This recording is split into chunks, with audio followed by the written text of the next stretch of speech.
My name is Barbara Williams. I'm a volunteer for the Natural Land Institute.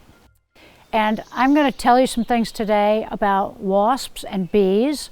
I've been studying wasps and bees in this area for 10 or 12 years now. And I've found them to be fascinating insects. And they are sometimes hard to love because they can defend themselves. And they defend their nest mates and their families. And maybe we should give them a little more credit for that, because they are being good parents and good family members.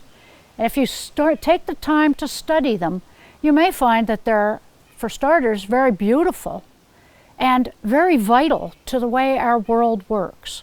They are important pollinators of many of our food crops, our orchards, our gardens. They're pollinators of many of the wild plants that we enjoy and that make up an important part of our environment. And they're also, and when you get to the wasps, they're also often predators of other insects. So they help to control the populations of some of the caterpillars that are pests to our gardens and our agricultural crops. And they are predators of other types of insects that would get almost out of control if there weren't somebody preying on them. Both the bees and the wasps are also important food sources for other animals, mammals, birds, reptiles, amphibians, as well as other insects.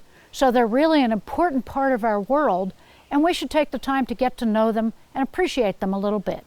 Sometimes the wasps and bees around us kind of bother us because they want to live so close to us that it kind of gives us the creeps.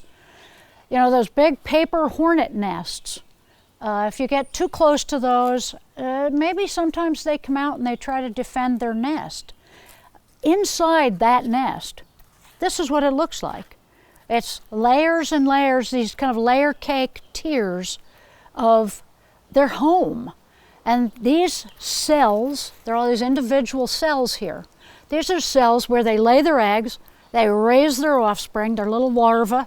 The larvae pupate and then emerge as adult hornets. And they all live inside that big paper nest. So the other variation on that we often get near our houses are these little nests that just hang all by themselves, maybe under the eaves of the house or inside a porch or in a barn or a garage. And the wasps will perch just right up under the edge of this nest. There may be 6, 8, 10, 15 wasps right under this. These are called paper wasps. And one of the cool things about these insects is they make their own paper. They make the paper that these are made out of. If you soak this in water, this will just turn into mush because it's just paper mache.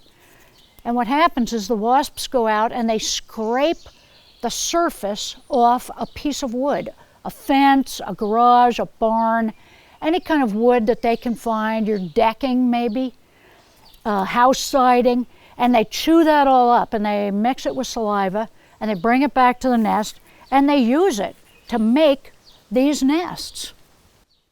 These nests are constructed very much the same way that honeybees make their honeybee comb, although honeybees produce wax.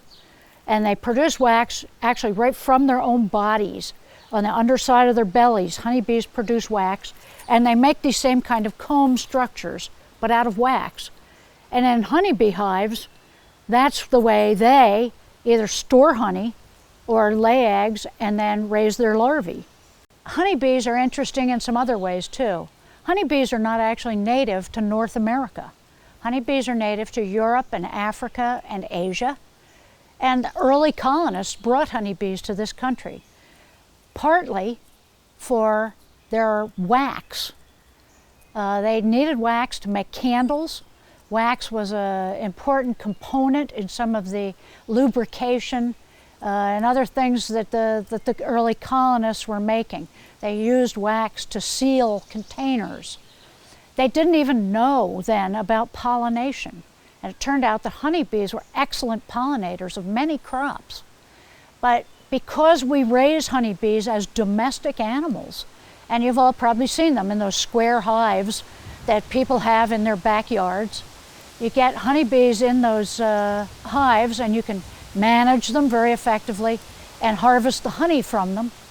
Honeybees also go wild, and they've gone wild into the woods in these areas. And in fact, there's some wild honeybees in some of the forest preserves right here in Winnebago County. When they're wild, they can build up to very large colonies, and then they compete directly with some of our native bees. And we have a lot of native bees.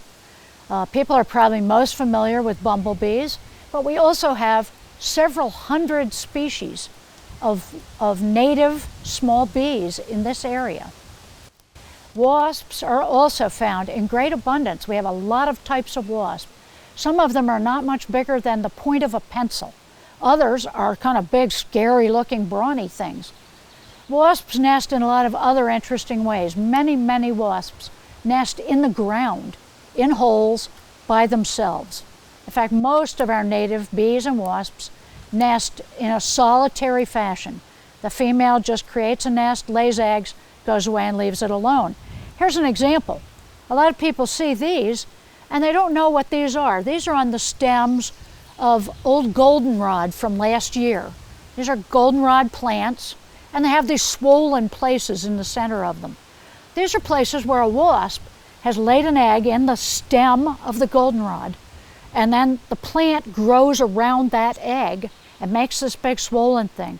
The larva hatches and feeds on the plant tissues inside that swollen area.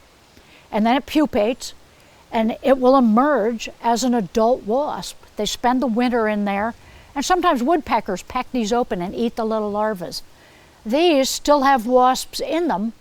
The wasp will drill a hole in the side and sneak out the side of this. And since these don't have any holes in them, they still have wasps inside them. So if I leave these in my house, I'll get little wasps flying around at my windows. So that's just one of the really interesting ways that wasps nest. So what are really the differences between wasps and bees? Well, they're actually very closely related. And they're also closely related to ants.